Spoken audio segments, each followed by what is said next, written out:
શરૂઆત તો તમારા તરફ કાંઈ માટે વેગથી ગતિ સાથે પ્રવાહ કરે છે. પણ આજે મારે જે વાત કરવી છે એ ભારતના વારસાના ઇતિહાસની અંદર પડેલી છે, એને ઉજાગર કરવી છે. આજે આપણે એને યાદ કરવા છે કે જે ભારતના ભવ્ય ગુરુ બની અને આપણી સામે કેટલાક ઉદાહરણો મસ્ત થયા છે. આજે આપણે યાદ કરીએ ગુરુ વશિષ્ઠને કે જેને રામ જેવું ઉત્તમ કરેલું આ સંસ્કૃતિ આપ્યું. આજે આપણે યાદ કરીએ વિશ્વામિત્રને કે એમને રામ જેવા મહાન જેને આપણે ઈશ્વર માનીએ છીએ એને આપણી સામે મૂકીને આદર્શો સ્થાપિત કર્યા છે. આજે આપણે યાદ કરવા છે સાંદીપનીને કે જેણે સુદામાને ભણાવ્યા અને કૃષ્ણ ભગવાનને પણ ભણાવ્યા. પણ ગુરુની વ્યાખ્યામાં થોડા અંદર જઈએ એમને ઉતરીએ તો આપણને સમજાશે કે ગુરુ કે શું છે.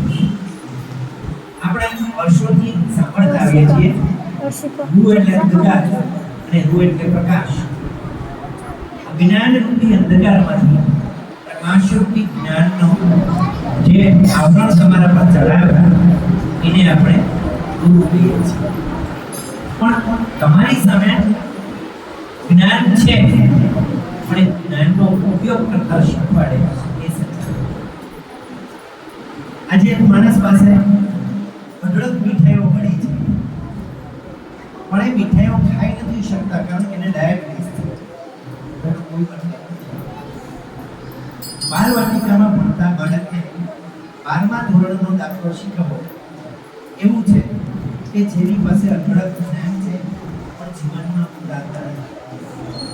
પણ મેં જે પહેલા તમારી સામે ગુરુઓને યાદ કર્યા એ ગુરુએ તેમના શિષ્યોને આધ્યાત્મિક, સામાજિક, સાંસ્કૃતિક, શૈક્ષણિક અને તમામ ક્ષેત્રે તેનો વિકાસ થાય એવું ઘડતર કરી આ દેશને એવા ઉત્તમ પુરુષો આપ્યા કે હજારો વર્ષો સુધી આપણે એને યાદ કરીએ છીએ.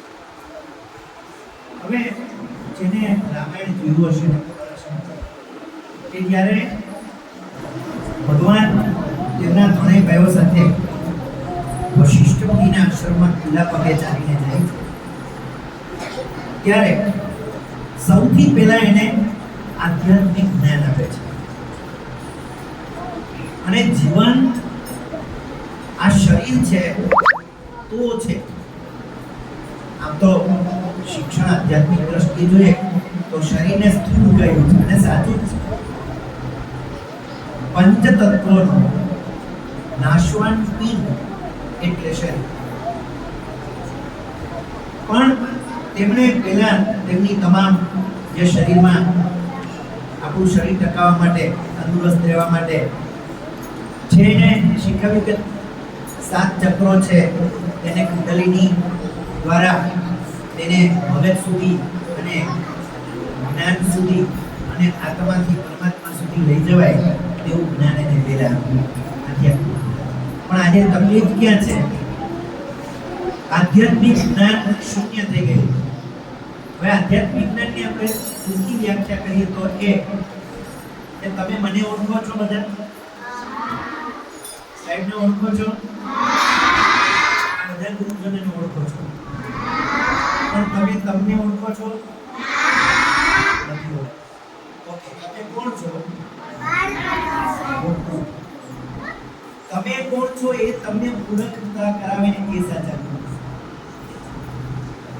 તમે આમ જોશો કે સરસ મજાનું ક્યાંક ગાર્ડન હશે, સરસ મજાનું બિલ્ડિંગ હશે, એને તમે જોશો પણ તમે ખુદ કોણ છો એને ઓળખવા માટે તમારે આધ્યાત્મિક જ્ઞાનની બહુ જરૂર છે.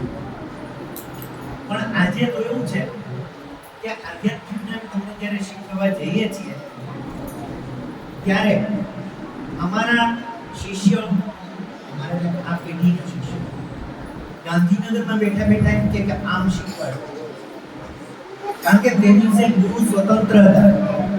ગુરુ પોતાની પાસે રહેલા જ્ઞાન મુજબ તેમના શિષ્યોનું ઘડતર કરતા હતા. બે જ મિનિટ છો, મને ખબર છે.